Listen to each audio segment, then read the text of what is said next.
It's your boy, Ed the Dread, aka Eddie Money Mouth. And you are tuned into the Money Mouth Podcast. Coming at you live on Money Mouth Monday. Shoo! Welcome back. Appreciate you being here. I'm your host, Ed the Dread, and as you can see, I've got a new do. And a Juventus jersey too. Woo! Check me out, motherfuckers. I'm here.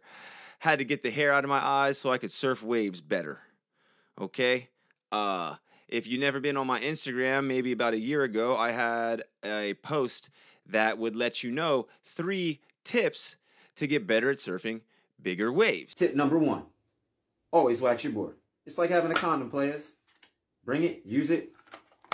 Be protected. You don't want to get caught with slippy foot. Tip number 2.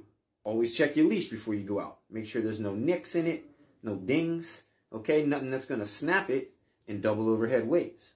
Tip 3. Make sure you can see. Whoo, now I can. See you out there, baby. Yes, sir. If you want to be able to see when you're riding a wave, it is definitely ideal that you don't have hair in your eyes, right? So I played soccer my whole life, and I had hair my whole life. Never really had short hair except for maybe a year and a half where I rocked the crew cut and then just grew it back out and got it braided, which was about the time where I dyed this previously, right? But it's very tough to play a sport with your hair in your face. So, you know, if you're on land playing sports, you tie it all back. Unfortunately for us, with locks, they heavy. You know, so it's not like you can just. I tried everything. Listen, I tried everything. I tried everything. Braiding them back myself, ponytailing them. It's just too uncalled for. So they had to be trimmed a bit. And back when I was balling out of control, like pretty much the most fit, most crazy, most stoked, most confident, I just bleached my hair. And it was short. It was crazy. I used to rock like 3 times rolled shorts, athletic shorts, just to high school. So it was like, I'm pretty sure I won best legs in the mock awards senior year. I think only because I advertised them so well. So if you don't know about advertising, it works, right? Just put it out there. People are going to like it. Oh my goodness. So yeah, I'm also rocking a Juventus jersey. Because like I told you, I got Ed the Dread blessed upon me by my homie Elroy Jermaine Dill. And about the time when they actually started playing soccer games on ESPN, like Champions League and other matches around the world, kind of outside of MLS and such, I was in college kicking it with Elroy. And his favorite team was Juventus. And then I realized that they were my favorite team too. I'll tell you all about players that had previously inspired me, right? But Thierry Henry started off at Monaco, had short dreads. One day, my mom is flipping through the Universal, or, you know, just Univision, I think it was called. It was like the channel that played all different languages and all different cultures. And she's like, hey, Edward, come downstairs. There's a black guy on TV playing soccer. And, you know, that was the thing. It was like there weren't many black dudes playing soccer, especially nobody looked like me. So we looked very similar. And I came downstairs and I watched that for like a while. And I was like, yo, what the fuck? I had no clue. He's like, I'd never even thought about France, really. And then I'm like, yo, this French dude balls out of control. And he wore his socks over his knees and he wore his shorts rolled up real high. And then that's the style I rock. So if any of y'all watching this remember me from high school and or just from high school soccer, you know I was the guy with the short shorts. So, you know, it is what it is. Now it's a style. It's like dad shorts or something. I don't even know what. Hoochie Daddy. That's what Hoochie Daddy shorts. I was the original Hoochie Daddy. I was like the Hoochie teen. But freaking whatever. So, you know, Henry played on Juventus, but also Edgar Davids. Right now, Edgar Davids, I wore Total 90s, the orange and black Total 90s from 11th grade, and I bought Total 90s and just kept swapping them. So for any of y'all young ballers that want to keep your game boots fresh, what you do is when your game boots are going on their way out, you turn those into your practice ones and buy the exact same model new boot. And then you wear the new model just for games because they fit the same. And then you wear your old boot just for practice so you're not running your new ones out. And then you keep that rotation going. And if you maybe even throw another pair in, like turfs, if you play on turf, then your boots will stay fresh for much longer. But the boots that I did that rotation with were Total 90s. And the reason why I wore them was Edgar Davids. He was one of the most prolific ballers I'd ever seen playing defensive center mid. A brute force in that position, a brother with locks, and you know his style of play I wanted to emulate as a defensive center midfielder. So I ended up wearing Total 90s for a very, very long time. But Edgar Davids was on Juventus. So was Zidane. Like, if you never saw his Champions League final left-footed volley, you're tripping. Roberto Carlos hooked into the penalty area towards Zidane. Fantastic! Real Madrid come alive with a breathtaking goal, scored by Zinedine Zidane. Solari and Roberto Carlos claim the assist. Wonderful goal. When he was up in the air, Clive, from Roberto Carlos's pass, I mean, a beautiful play. He's managed to lose his mark at his time. He's loved it. It's taken an eternity to come down, and he could almost have had bets on which corner he was going to hit it in. So was Pavel Nedved, Del Piero, who was Elroy's favorite player, Trezeguet, Zlatan Ibrahimovic, Buffon, Zambrotta, Cannavaro, Camoranesi. Okay, they had ballers. Like, you couldn't deny it. I mean, they got caught up in a match-fixing scandal, but they had ballers. So, you know, they became my favorite team, and me and my homeboy used to rock out to them. So, you know, Juve, all the way. I think we got some American players on the squad now. I'm not sure if they're still in Serie A, which they may or may not be. They might have paid some refs off and had to drop down again. Who knows? But that was the squad, right? In Total 90s, a quick interlude on Total 90s before I get into, you know, my main point of the podcast today. I wore Total 90s my whole career, and I've had a lot of friends my whole soccer career. In college, you know, growing up, I hung out with primarily Caucasian dudes, white dudes who had like soccer goals on the side of their house type shit. Right. And then when I got to college, it was like I fit way more in with black people because, like, in America, I'm a black dude, even if you have white and your dad shows up to all your games and you look just like him. Right. So at the point where I'm going pro, I was telling, you know, all my friends. So like we'll just say two sides of the same coin. I had two roommates for my junior year of college, one of which was a dude that I grew up with at home, and then another guy that I met at college, one Caucasian dude, one black dude. So, like, I'm telling them both that not at the same time, we didn't live at the same house anymore, but I'm telling them both that, you know, I signed a contract to go pro. You know, it's not the best contract you've ever heard in your life. To be fair, it was like pay per game. I think 150 if you started, 110 if you came off the bench, 75 if you sat the bench. You got nothing if you ain't dressed. So it was competitive, but, you know what I'm saying, if you made it onto the field and shit and, you know, scored some goals, you get bonuses and you could live. So when I'm telling my one homie, like, hey, like, freaking, I signed to go pro. And he's just like, how much money are you going to make? And I'm like, tell him. He's like, what the hell are you going to do? Like, what are you going to do with your life? And I'm like, what do you mean am I going to do with my life? I'm about to play soccer, bro. Like, we going to keep playing and figure it out from there. Like, you got to start somewhere, you know? And it was just like, he wasn't like as stoked as I was, you know? But then I go over to the brother's house and I'm like, hey, dog, like, you know what I'm saying? Like, I signed a contract to go pro. And he just flipped. He was just like, what? Like, fucking more stoked than me, you know? He's just like, yeah, one of our boys is fucking going pro. Like, fucking take me to the soccer store. We're getting you cleats right now. Like literally just fucking, pulls out a wad, fucking jumps in the whip, drives over to the soccer store, fucking like Soccer Post, fucking Neptune Township or some shit, New Jersey. And full on just bought me the newest pair of Total 90s, the red and white joints. And then they had these stickers that you could get like your number sticker and put it over the 90 symbol on the side. And he even got me my number because in my contract, it was that I got to have my number from college. So it was like, I knew I was rocking 8. He got the 8 for me. It was pretty tight.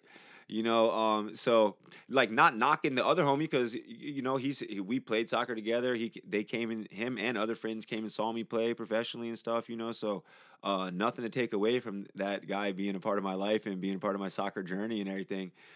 Shout out to the homie JD too, who that diving header you had to end your fucking college career, that last practice, that was pretty epic. I think you might have even got out of fitness for it somehow.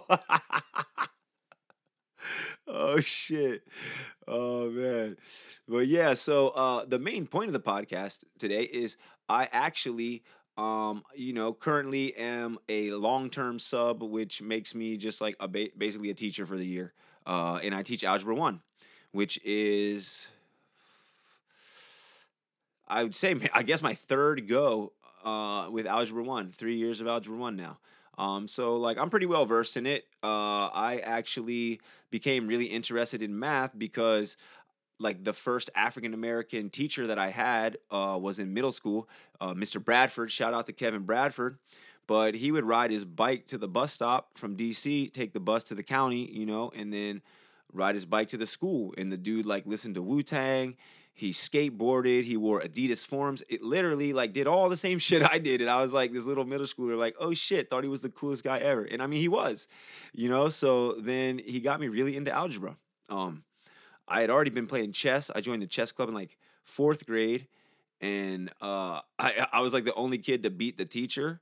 And then I had that fucker 5th grade, and he hated me, bro. And it was like because I beat him in chess that this cat fucking Mr. Trumbull eat it, okay, cousin? Not cool. But Mr. Bradford was the man, and he stoked my chess back up. He stoked me, got me through pre-algebra and into algebra like in 8th grade. I joined the math team. I didn't really tell everybody, but like I would literally go to like a soccer game on one day after school, and then like another day after school I would go to like a contest where there's just like a bunch of math problems under a cover, and like you and 4 other homies just like they take the cover off and you race other schools to solve the problems. So I was on math team. So my goal being in the algebra department here was to maybe stoke some kids into liking math too, which I haven't really been that successful at, which whatever, it don't matter to me. But in my lifetime, specifically around the first time I ever took acid, when I was like 30, I got real introspective and I would read physics books and do shit. I wasn't really the regular like trippy party guy. Like I would go to a concert and then come home and read Brian Greene, like Elegant Universe and shit, or Michio Kaku. Like I was just out there. But I did realize that I used algebra to become a pro soccer player. The 94 World Cup happened. I was like 10 years old, and my club team ended up getting a bunch of tickets to go to games. So I'd never experienced a live soccer game, maybe like indoor Baltimore Blast, but nothing in a stadium. And it changed my life, and I decided at that time, even though I didn't know if there was a league, I didn't know what was going to happen. Like I'm going to go pro. Like 11 years old, I decided I was going to play pro soccer, and nothing was going to stop me. And there weren't, I guess there may have been, but I definitely didn't have access to it. But there were like individual trainers, maybe. There's way more of them now. I've been one personally, but I didn't have one. I just basically went out into the yard with the ball. I just took the ball everywhere. When I got a car, I had a ball in my trunk and cleats. I would stop if I drove past the field and people were playing pickup, I'd stop. I did that shit when I had a pro contract, and you're like not supposed to do it. I was just playing pickup with fucking Hispanic dudes on the side in freaking like Chevy Chase and shit. Like I don't care. But when I was younger, I looked at it like, okay, you have to like do something with the ball every day. So I would juggle, right? Let's say I have like X, Y. Let's say we have V, X, Y, Z equals you want to be a pro soccer player. So when you're younger, you could say V is like just juggling the ball every day, right? X is joining a club team and having practice twice a week. Y is learning how to shoot the ball properly, and let's say Z is like going to a tournament or doing a summer camp or something, like something real simple, which is like kind of like what I did.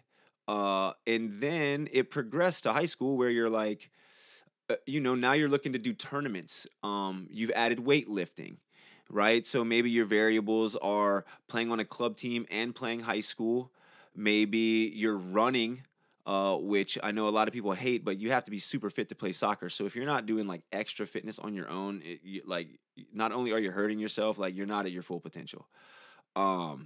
Lifting weights becomes a thing. Like 9th, 10th grade, I wouldn't say like get too crazily heavy in weights when you're super young, but you want to, in your off season, at least make strides to become stronger, have better balance, do things along those nature. And then in college, bro, it was actually easier for the equation because you have a lot more time. All you got to do is go to these few classes and the gym is accessible, so I was seriously, when I was going to pro tryouts, I was just taking a bag of balls to the gym and driving diagonal balls across the gym during the winter with my weak foot. I would put the treadmill on 10 and just run it till I dropped. Like I would definitely, over 2 miles, because it's like you got to do 2 and 12. If none of y'all heard of that before, you got to do 2 and 12 if you ain't doing beep test and that. But the reality of using algebra is like you actually use it all the time and you don't think about it. If someone asked you how long it would take you to get to your favorite restaurant right when you get off of work, you would know, or, I got to stop at home, then go to the restaurant. You would take all sorts of variables into account. What's the traffic light? Which direction am I going? What time of day is it? Like all sorts of things that you don't readily think about as an algebraic unknown variable to an equation of a thing you're trying to solve, but you do it all the time, right? And the most successful people in the world, they're going to set themselves up like that. They might not write it out as variables, right? It might be some sort of chart. It might be some sort of calendar that lines up what you need, right? But either way, it is an unknown value that you're using to get to a place you want to be, right? So you can take however many variables you need, U, V, X, Y, Z, S, T, who knows, but make your mix of them, right? And maybe have some for weekly, monthly, daily, and just set your goal, whatever you want it to be. Imagine yourself there already. Put pictures of the people that are already there, right? And just work towards your goal and have fun, because the universe is here to help you. Coincidences are going to be the little pieces that the universe leaves you to get to that place you want to be. So the more coincidences you see, the better off you are. All right, but use algebra to become professional, whatever you want to be, because school's set up for you to learn how you learn. A lot of people want the teacher to spoon feed you everything as if you was a baby with your mouth open and you was going,